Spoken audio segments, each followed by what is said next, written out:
On this episode, we talk about lighting a fire under your butt, how my experiments with Instagram led to a revelation, and how to be more intentional about creating.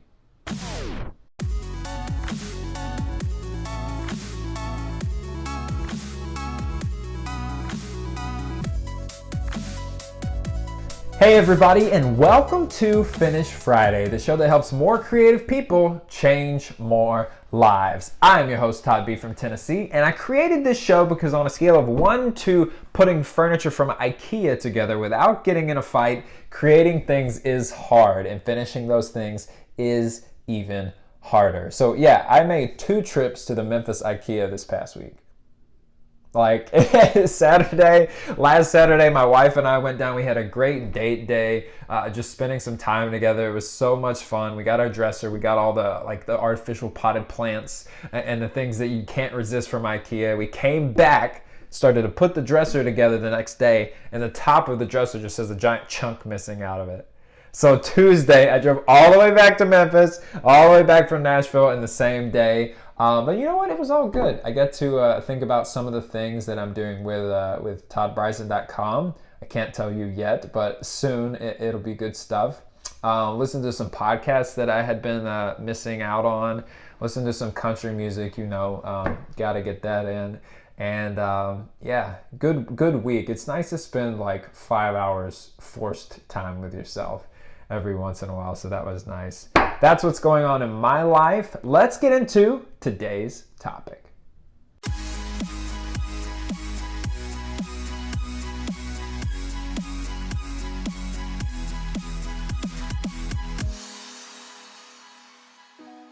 Last week, I started experimenting again with Instagram. You guys might have seen the one post I released on video for the first time in a long time, got some love, and was doing some stories while I was in Memphis last week. And I realized something, there's a very practical thing in here that happened that I realized a lot of people can't handle. And I want to break this down for you, exactly how it goes so you can see how it matches up with real life, right? I'm trying to learn how to use Instagram stories.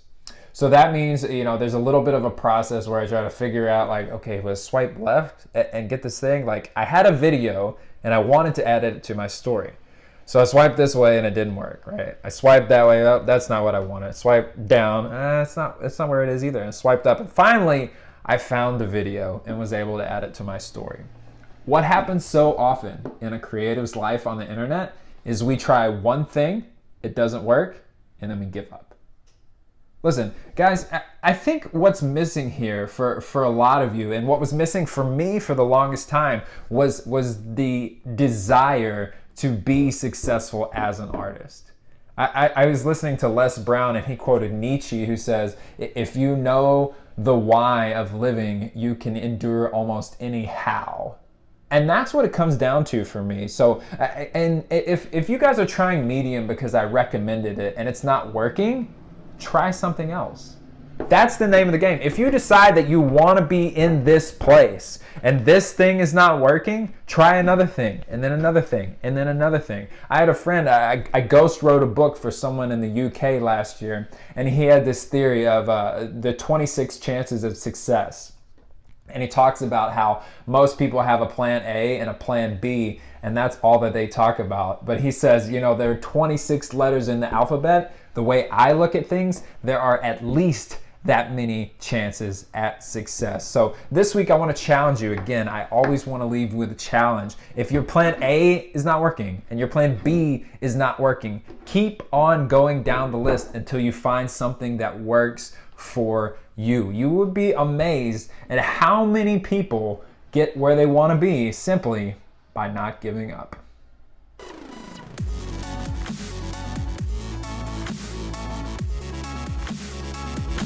This mug reminds me that we got Francis into doggy daycare. So that's exciting. Today's question of the day comes from Catherine, and she sent me an email. You can ask a question anytime, todd@toddbryson.com, or just comment down below. Catherine says, I'm looking to be more intentional about being creative. Seems like everything else just gets put ahead of it. Yeah, I can see that happening. And so the first thing The first thing we need to talk about, Catherine and everybody else, is that you control your own time. Every day, you get to choose how you spend it. And so if things are getting put in front of your creative work, it's because you are allowing those things to be put in front of your creative work. For me, it was making the choice to get up a little bit earlier. Maybe for you, it's going to bed a little bit later.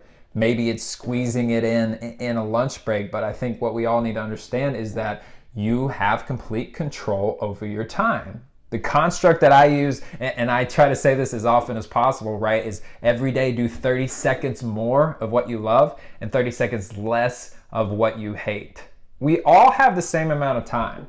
There's no debate about that. We think some artists are successful just because they have more time to work on their craft, but the realistic answer is they made that time themselves. So Catherine, I would recommend that you start by doing 30 seconds more of that time and hold it like that's your time. You have to put that in chains, because the only way you'll get the time to create more is if you set that time aside. Nobody else is going to walk up and give it to you. It starts with adding it into your own life. If it's important enough to you, you'll make the time for it.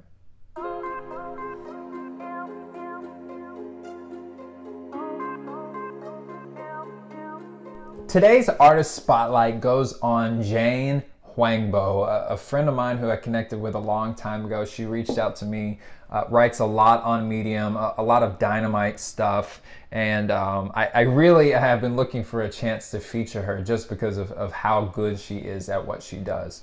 You guys have been giving me some feedback. You want to see more of the artist spotlight featured on this show, their own work. And so whatever that is, I've made the time to try and prepare some stuff and have some stuff ready for you. So this is what I want to read you from her most recent piece, How to Light a Fire Under Your Butt. And one of the pieces of advice that she gives is to view your skills in bunches. So watch this. She says, Steve Jobs, good at design, good at technology, great at making the Mac. P. Diddy, good at music, good with people, good taste, great at creating brands. Most people view their skills vertically. They list out their talents and then they ask, which one do I pick for work? Instead, try this. Look horizontally across seemingly unrelated talents and see them as a bunch. I love that. Use your unique combo of skills and passions to determine potential markets and not the other way around. I love that. And she goes on to talk about how whenever we select one thing and try to stick it into a job, that's fitting a square peg in a round hole, and no one ends up happy. Jane has a great story. She kind of came from a poor background and now is a wealth management coach towards a purpose, and she's just an incredible human being, which I think has got to count for something. Thank you guys so much for watching the show. I love it. Every week you show up, every week the view count goes up. That encourages me. I could not be more humbled and amazed at how fast this community is growing. Thank you. Continue to spread the word, give a thumbs up, and comment below with this response to today's Ask the Audience. What is your favorite place in the whole world? Or where is your favorite place in the whole world? How about that? Leave a comment below. I look forward to seeing you next week. Again, I'm Todd B from Tennessee, and I will talk to you soon.